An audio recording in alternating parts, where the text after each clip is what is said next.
Okay, November 21st, end of day. It's the last day for someone to go to the High Court or a court, the nearest court to them, I guess, and pay the fees on these cases to stop the mass theft of our public land, all of it being divested for a very sinister crime that involves the mass poisoning of all of our waterways right across our bush forests, so that our entire watersheds that go down to irrigate our food, feed our livestock, poison our livestock and poison our water supply, does just that with a reproductive toxin, a heart toxin. It gives you strokes, heart attacks, pneumonia like symptoms. It's definitely the reason for the mass depression in New Zealand. This is a neurotoxin. It alters the chemistry in your brain. People who consume the dead irrigation products, that if it's like wheat, impregnated wheat is the example that the World Health Organization used, where the consumption of impregnated wheat after 1080 metabolizes into wheat. The poison 1080 metabolizes into wheat, causes massive neurological damage in a child. Again, the World Health Organization said there's zero acceptable daily intake of this poison, and our dodgy Ministry of Health, which is definitely New World Order Ministry of Health, not working for the people, classify that there's an acceptable daily intake of the world's most deadly torture poison. There's no bioaccumulation test done to warrant the Ministry of Health's decision, and bioaccumulation is the daily intake of this poison in sublethal doses over time, rendering building up to a point where it not only kills your cells, this poison, once it's metabolized into the derogation products of monofluoacetate, but it also changes the frequency of the entire body of water, so it kind of acts like a virus in a way, like in that the cells, the poisoned cells of water reprograms the cells of water all around it, so it spreads. It also mutates cells, so that triggers cancers, really targets the reproductive organs. So there's loads of young people now getting reproductive organ cancers, ovarian cancer, breast cancer, prostate cancer, dying young. These guys are rendering the age of infertility. It's deliberate, and it's so shocking that so many people are just unaware of it. Have brought this irrational line that putting the world's most lethal toxic torture poisons, reproductive agents, heart agents, nerve agents into our water that flows into every part of life. Water is life, it keeps us alive, is safe, and that once it's in the water and it disappears, it's gone. It changes into other products, and most of the products are not tested. As I said, none of the derogation products are tested for bioaccumulation. None of them at all. So they are evidence to prove all the diseases I'm talking about, and the science exists clearly to show that the 1080 changes form. So you can test for 1080, but it's gone. It metabolizes into other products, and they are deadly. The fluorocitrate molecule is the most deadly molecule in the world, I'd say. And then you've got other breakdown products that are not tested, like fluoromethane. I mean, methane's one of the most dangerous gases in the world. Tie that up with 1080 methane, you're literally poisoning the air with the most toxic gas that renders pneumonia, that Legionnaire's disease that's pre-promoted to cause death and disease this year already because of the mass dumping of toxic poisons in our water. So anyway, look, these cases are so important. They're involved. It's a massive divestment plan for the United Nations Global Government Plan by 2030, and there's no way that the population survives this. And coupled with my case doesn't go into the EMF technologies, but my recent experience with having my brain cooked in my house, which can only be related to the fire alarm by process of deduction, because it happened 3 nights in a row. I was working out what it was, and it happened once the week before, prior to the formal fire alarm test. So my estimate, looking at the industrialised wiring in those fire alarms, I swear to God, there's no way that level of wiring is necessary just to detect a little smoke. So, I would be, if you have in your house those flashing light alarms on your ceiling, check underneath, check the wiring, try and check it out, because what I've just experienced is they were just trying to cook my brain. Fucking horrendous. I'm like a week into being a stunned mullet. That's not really the way I like to think of myself, but I really have a cooked brain. It's nothing worse. I honestly feel like I've just been put in a microwave. Anyway, I'm still alive, and for that I should be grateful. Okay, so 10,600 paid to the High Court by the end of the day. I mean, it's absolutely outrageous decision that the mass poisoning of our water and mass theft of our land and divestment of our rights to life, health and property are not considered a matter of public interest by this Deputy Registrar, whoever she is. I mean, obviously she's just making a call on behalf of the judges, but or this deadly cabal that run our country, who knows. But you know, while the criminals who are traitors to the country, poisoning everyone to death and stealing all our land, get their defences completely paid for by public money, the public have no right to put the opposing case forward to the court without paying for it ourselves. It's just outrageous.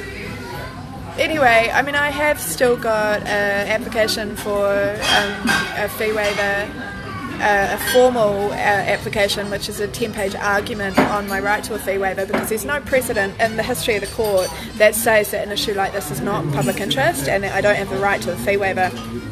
This would be an epically groundbreaking precedent that basically established the fact that the people of New Zealand have absolutely no right to justice unless you've got money. And let's face it, our economy is set up by this same cabal to divest us of access to finance. You know, that's why I argue that in such a crisis, a second reserve bank body corporate should be issued so that money to finance the public needs is issued, so that we can afford to exist as we have the right to exist and have our property protected and have our lives protected.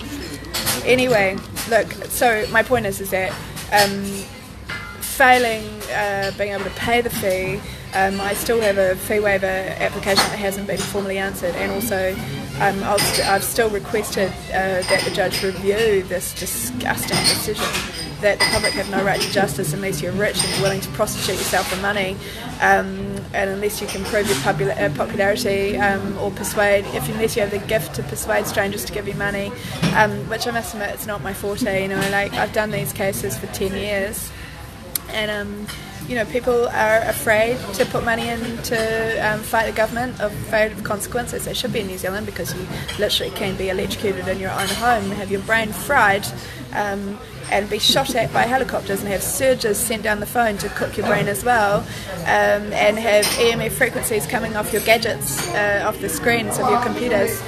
Check this out, man. Honestly, I've experienced it firsthand now, and you know, there's been reports about it for years, but now that I've experienced it firsthand, this new New World Order, global government, global control fantasy of these psychopaths, like, you know, Microsoft and Google are Gates and Bezos, when they're two of the richest men in the world. Well, there's a whole lot of bankers and arms dealers and child traffickers and a whole lot of people who are protected from the rich list, so who knows. But the point is that, you know, there's a whole lot of people with this fantasy for global government, and they're willing to terrorise and kill and destroy everyone to achieve it, and that's what New Zealand is ground zero for. It's just disgusting. Helen Clark's dirty, dirty New World Order, what a traitor, she belongs in prison. It's just disgusting. I just don't understand how all the people around her can be so weak and so weak and evil to allow her and Ardern and Gough to progress this disgusting, disgusting crime. Like, I heard, like, one woman who worked for Gough, like, packed up her entire family, moved out of the country and ran away when she realised what he was going to do years ago. But I mean, surely, is that what everyone did? Just run away? Everyone's just weak or evil? I just don't get it. New Zealand used to be a wonderful place full of wonderful people. I think probably still, there's a lot of wonderful people still there, but I don't know, it's pretty scary what's happening. I can say that for certain because I've just had my brain cooked.